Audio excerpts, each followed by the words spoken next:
हमारे बेटवा काटे हैं, हमारे सामने हमारे हाथ से छीन के काटे हैं।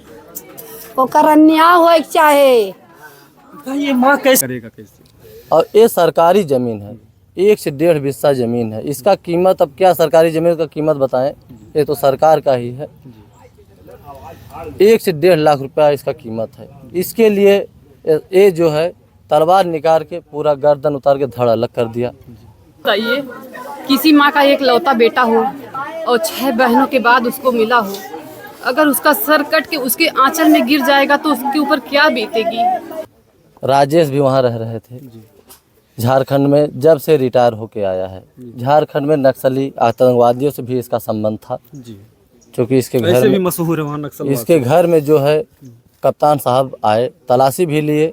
4 तलवारें, 2 पिस्टल, 1 ग्रेनेड बम। कहाँ है? इतनी अराजकता है कि किसी को सरेआम ऐसे काट दिया जाता है। कानून व्यवस्था मतलब क्या है? कोई डरता है कानून से? मीडिया से घिर चुके हैं, हम सवालों के बीच घिर चुके हैं, लेकिन हमारे सवालों का जवाब कोई नहीं दे रहा है। कोई ये सब का विवाद कोर्ट में चल रहा था, लेकिन विवाद हम लोग खत्म कर दिए थे। जी जी और ये हुआ कि भाई कोर्ट जो फैसला देगी देगी जी जी। कि इसका मकान सरकारी ज़मीन का गिरे, उसकी इनकाउंटर हो। रमेश जो गला काटा है, नहीं समझ सकता है यार। आप बस आंसू बहा सकते हैं, हमारे अंदर जो आग लगी आप फील नहीं कर सकते। होगा ही नहीं आपसे, होगा ही नहीं आपसे। अरे बेटा, क्या करें बहन, हम लोग क्या करें, हम लोग की मजबूरी, हम लोगों को भी दर्द होता, तकलीफ होता, लेकिन क्या हमारी मजबूरी भी कोई समझता। तब भागे। मारने के बाद या मारने से नहीं, मारने से पहले अच्छा, मारने से अनुराग को पता भी नहीं था, वो तो सोया था। अच्छा, उसी दिन। उसी समय जी जी, फिर वो चिल्लाते मतलब हुए, इससे साबित होता है कि खून पहले ही सवार था उसके दिमाग में। हाँ, उसकी प्लानिंग पहले से थी। चूंकि प्लानिंग न होती तो इतना असलहा इसके घर में से नहीं निकलता। दोस्तों नमस्कार, इस हमारी मौजूदगी कबीरुद्दीनपुर जो कि जौनपुर ज़िले के अंतर्गत है, यहाँ पर है। और यहाँ पर एक बहुत ही दिल दहला देने वाली घटना है। और आप लोग जानते हैं कि ज़मीनी विवाद आए दिन उत्तर प्रदेश नहीं पूरे भारत में हो रहे हैं। अभी कुछ दिन पहले जब देवरिया में जो है एक यादव परिवार, एक घर से 5 ब्राह्मण परिवार की निर्मम तरीके से हत्या होती है, उसके बाद से ऐसा लगा, ऐसा जो है मतलब योगी जी ने आदेश दिया शासन को, प्रशासन को, राजस्व विभाग को कि जितने ज़मीनी विवाद उनको जल्द से जल्द निपटाए जाएं। लेकिन ऐसा कुछ दिखा नहीं, क्योंकि आए दिन हम लोग देखते हैं कि कहीं ना कहीं जो है ज़मीनी विवाद में लोगों की जानें जा रही हैं। लेकिन जो ये जान गई है अनुराग यादव, जो कि 16-17 साल का एक मासूम बच्चा, पढ़ाई लिखाई में अव्वल, खेल में जो है अव्वल, और इस तरीके से जो है माँ के आंचल में, जिस माँ ने अपने आंचल में दूध पिलाया था, उसी आंचल में जा करके जो उस बच्चे का कटा हुआ सिर गिरता है। कितनी दुखद घटना है। हम उस घटना स्थल पर हैं जिस ज़मीन को लेकर के विवाद हुआ, और हमारे बीच में बहुत ही सम्मानित प्रधान जी हैं। हम इनसे पूरी घटना को जानने का प्रयास करेंगे। अपना परिचय बताएं। वीरेंद्र यादव, ग्राम प्रधान कबीरुद्दीनपुर। जी जी जी, इस घटना का मेन कारण क्या रहा? ऐसा है कि ये ग्राम समाज जमीन है। 40-45 साल से सबका विवाद चल रहा था। 40-45 साल? 40-45 साल से, जी जी, जो कि ग्राम समाज जमीन है, जी सामने दिख रहा है। जी जी जी। और अच्छा, इधर सरकारी आगे जमीन आगे है। उनका घर है, ये जो पीछे जो जमीन है इस पर दोनों लोग दावा कर रहे थे।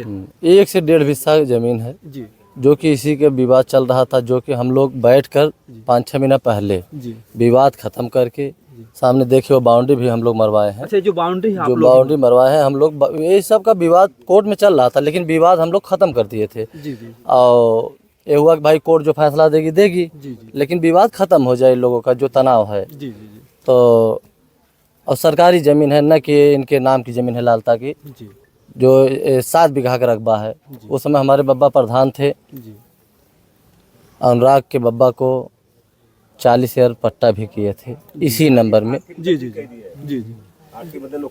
और उसके बाद जो है, जब ये नौकरी कर रहा था लालता, जी रमेश भी वहाँ रह रहे थे, जी राजेश भी वहाँ रह रहे थे। जी झारखंड में जब से रिटायर होके आया है।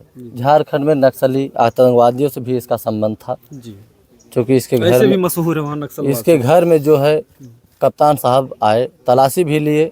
4 तलवारें, 2 पिस्टल, 1 ग्रेनेड बम बम भी निकला। जी और कप्तान साहब के तलाशी में निकला, मौजूदगी में निकला। जी उसके बाद जो सिपाही ले जा रहा था गाड़ी में रखने के लिए, इतना वजन था कि 4 जगह रखते हुए ज़मीन पर तब वो गाड़ी के पास पहुंचा था। जी और आज लगभग 12-13 महीना से रिटायर हुआ है। जब से आया हुआ है यहाँ पूरा तांडव मचाया है। जी। तो मतलब 14-15 महीना के अंदर में 18 मुकदमा किया है। 18 लोग के ऊपर, पूरे मोहल्ले सब परेशान थे इससे, पूरे गांव के लोग। हाँ, और इतना ये दबंग है जी क्योंकि जब रिटायर हुआ तो लगभग 2 करोड़ रुपया पाया रिटायरी में। इसका बेटा जो है एक एसआई हो गया, पूरा दबदबा बना लिया था। ये सब बेचारे एक गरीब थे, पहले से ही 1 इंटर उधर लॉकिंग लगवाया है, उधर ही इसका ग्राम समाज ही जमीन है, उधर ही ये रह रहा था। लेकिन कब्जा ये नया मकान जो है ज़बरदस्ती बनवाया है। अच्छा, ये भी ये जो मकान बनवाया है ज़बरदस्ती बनाया है। जी। फिर भी हम लोग सोचे कि विवाद न हो, सरकारी ज़मीन है, ग्राम समाज की ज़मीन है, विवाद इन लोगों का ख़त्म हो जाए। जो पट्टा थी ज़मीन 40 शेयर, उसको भी जो बाउंड्री है इसको तोड़ के कह रहा था कि नहीं हम यहाँ रोड तक जाएंगे, अच्छा, इसको हम लेंगे। अनेक बातें वो कह रहा था, सुनने में आ रहा था। हम लोग समझाए इसको। एक बाउंड्री है बंसू यादव की, हम लोग 40-50 साल उससे भी मुकदमा चल रहा था, विवाद को ख़त्म किए, बाउंड्री भी हो गई। लेकिन जो है हमारे खिलाफ भी हम समझाए, उसके भी हमारे खिलाफ भी जाके एप्लीकेशन दिया था थाने पे। उसमें विजय कोई एसओ था, हाँ, विजय कुमार गुप्ता थे। इसको बुलवाएं, हमें भी बुलवाएं कि क्या प्रधान जी क्या बात है। हम कहें कि हमारे गांव का किसी एक व्यक्ति को बुला लीजिए, उस मोहल्ले का, बुला के पूछे कि क्या बात है, क्या सही है। बुला के पूछे, इसके डांटे भी कि समझाने पे जो है एप्लीकेशन दे रहे हो। और मतलब इसका समझ सकते हैं कि प्रधान जी को ही खुद जो है फंसा दिए, तो एक आम व्यक्ति क्या करेगा कैसे। और ये सरकारी ज़मीन है, 1 से 1.5 बिस्सा ज़मीन है। इसका कीमत, अब क्या सरकारी ज़मीन का कीमत बताएं, ये तो सरकार का ही है। 1 से 1.5 लाख रुपया इसका कीमत है। इसके लिए ये जो है तलवार निकाल के पूरा गर्दन उतार के धड़ अलग कर दिया। हम तो अपन बस नहा को ही पूजा करने जा रहे थे, फिर हमारे पास फ़ोन आया घटना घटने के बाद। तत्काल हम पहुँचे, यहाँ देखे तो सर अलग, धड़ अलग थी, गर्दन उसकी माँ के गोद में देखे, उसके बाद साला दिल दहल गया देखते ही। आप भी जो है पहुंच गए थे। हम मौके पे, जैसे घटना घटने के बाद फ़ोन गया, तुरंत हम पहुँचे यहाँ पे। अच्छा, क्या देखे, क्या एक ही बार में जो है गला को अलग कर दिया? गला तो एक ही बार में ऐसा काटा था जैसे वो पूरा इंटरव्यू कहीं दिया था या कहीं जो है सीखा था, ऐसा कहीं चमड़ी भी नहीं लगी थी।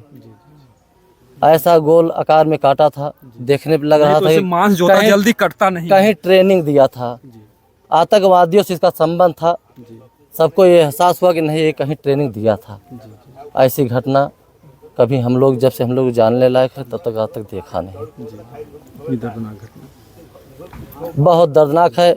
अच्छा, उसके बाद जो है ये अनुराग सोया था सुबह, एक वकील साहब है रामजस, वो जा रहे थे दतवन करते हुए, तो तलवार निकाल के घर में से उनको दौड़ा लिया। वो चिल्लाते हुए प्राइमरी स्कूल की तरफ भागे। मारने के बाद या मारने से नहीं, मारने से पहले। अच्छा, मारने से अनुराग को पता भी नहीं था, वो तो सोया था। अच्छा, उसी दिन उसी समय फिर वो चिल्लाते मतलब हुए, इससे साबित होता है कि खून पहले ही सवार था उसके दिमाग हाँ, उसकी प्लानिंग पहले से थी। चूंकि प्लानिंग न होती तो इतना असलहा इसके घर में से नहीं निकलता।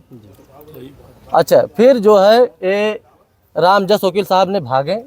भागते समय चिल्लाते हुए, उधर कोई था नहीं, सुबह बेला था, सब अपना खेत क्यारी गए थे। वो लड़का जो उठा, अनुराग यादव ने उठ के दतवन तोड़ा, उसको पता नहीं था, वो झूमते हुए जा रहा था। उसके बाद रमेश यादव ने पीछे से आके दौड़ा के उसको तुरंत मारे गर्दन पे, धड़ अलग, गर्दन अलग हो गया। और उसको मालूम नहीं था। और इस ज़मीन में हम लोग कई बार आए थे, पंचायत किए थे, समझाए बुझाए थे। इस ज़मीन से अनुराग का कोई लेना देना नहीं था। वो बहुत सुशील, बहुत पढ़ाई लिखाई कर रहा था, खेलकूद कर रहा था। उसकी अलग सोच थी। इस मामले में उसका कोई अथवा था भी नहीं। लेकिन हम लोगों की उस समय डीएम साहब भी आए, कप्तान साहब आए, जगदीश नारायण विधायक जफराबाद आए, आश्वासन दिए डीएम साहब। हम लोग की मांग थी कि नहीं, एक बंजर ज़मीन में है, ग्राम समाज में है, ये दोनों मकान, इसका कुछ नाम नहीं है। और अनुराग के पिताजी का तो नाम की ज़मीन है, पट्टा की ज़मीन है, सामने चेक लगी हुई है, उसका कुछ नहीं है, किसी कुछ नाम ही नहीं है। ज़बरदस्ती ग्राम समाज में सरकारी ज़मीन में मकान बनाया जाए, बनौले है, उसका गिराया जाए। हम लोग ये मांग है। वर्षों से लफड़ा चल रहा है, इसमें जो है राजस्व विभाग या प्रशासन क्या अब तक सोया हुआ था? ऐसा था कि इसके पास पैसा था, ये चाहे राजस्व विभाग के पैसा दे के दाब ले रहा था, क्योंकि ये सब पहले से ही गरीब जैसे थे। कहने के लिए संविधान सबके लिए बराबर है, सबको बराबर का हक है। क्या आपको ऐसा लगता है कि अगर एक कोई बड़ा आदमी उसके बगल में गरीब नहीं जी पाएगा? क्या जी पाएगा? देख लीजिए, यही पैसा के बल पे क्या जी पाएगा।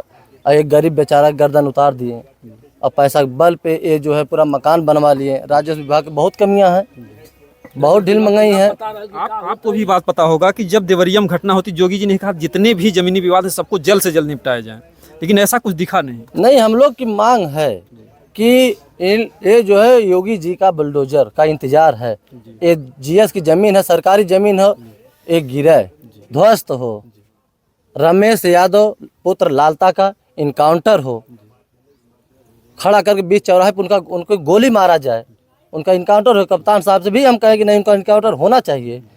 जब घाट पे लाश जल रही थी, कप्तान साहब डीएम साहब आए थे और आश्वासन भी दिए हैं, कहें कि 3 दिन में ऐसा उनको सबक सिलाएंगे, पूरे जीवन भी याद आएगा। तो हम लोगों को विश्वास हुआ कि नहीं, जो हम लोग मांग किए हैं आश्वासन के हिसाब से कि हम लोगों का पूरा होगा। और नहीं अगर पूरा हुआ तो हम लोग आगे बढ़ेंगे, आगे जाएंगे, चाहे जैसे मकान गिरवाएंगे। सरकारी ज़मीन है, सरकारी ज़मीन का योगी जाके बुलडोजर गिरा रहे थे। हम लोग का इंतजार है कि उनका बुलडोजर आवे और यहाँ गिरावे। ये देखिए गांव के प्रधान जी थे, इन्होंने पूरी बात को बताई जो और बहुत अच्छे तरीके से, और इस परिवार के साथ में खड़े हैं। कितनी दुखद बात है कि इतनी ऐसी ऐसी बातें हो जाती हैं जो ये लोग हर कोई यही कहता अगर कुछ हो तो आप 100 नंबर को बुलाइए और जो भी कुछ है 112 नंबर को डायल कीजिए। तो क्या इतना विवाद होता था, इतना पहले बातें होती थी? क्या लगता है प्रशासन का भय इन लोगों के थोड़ा सा भी नहीं? ऐसा था, जब से OSI दरोगा हुआ था तब से इतना दबदबा बना लिए थे सब, इतना दबदबा बना लिए थे, पूरा मोहल्ला वाले डर रहे थे। रास्ते में जा रहे थे सब, अगर वो रास्ते सामने से आ रहे हैं उनके परिवार के, दरोगा साहब के, लालता के परिवार के ना, सब नीचे उतर जाते थे, डर इतनी थी। ऐसा था। और जब से वो दरोगा हुआ है तब से पूरा आतंक मचाया है, सब डरते थे। कोई नहीं, पूरे मोहल्ला में 50 घर का मोहल्ला है, पूछ लीजिए किसी से वो अथवा करता था, सबको डरवा के रखता था। इसीलिए हम लोगों का ये मांग है कि इसका मकान सरकारी ज़मीन का गिरे, उसकी इनकाउंटर हो। रमेश जो गला काटा है, प्रशासन से, शासन से ही मांग है। अगर उचित सजा नहीं दी गई तो इस गांव में भय और बढ़ सकता है। अरे क्यों नहीं बढ़ेगा? अगर उचित नहीं करेंगे, कार्रवाई नहीं करेंगे, मांग पूरी नहीं करेंगे तो सबका मन बढ़ेगा। ऐसी घटना हर रोज होता रहेगा। देश में भी बढ़ेगी। क्या चाचा जी?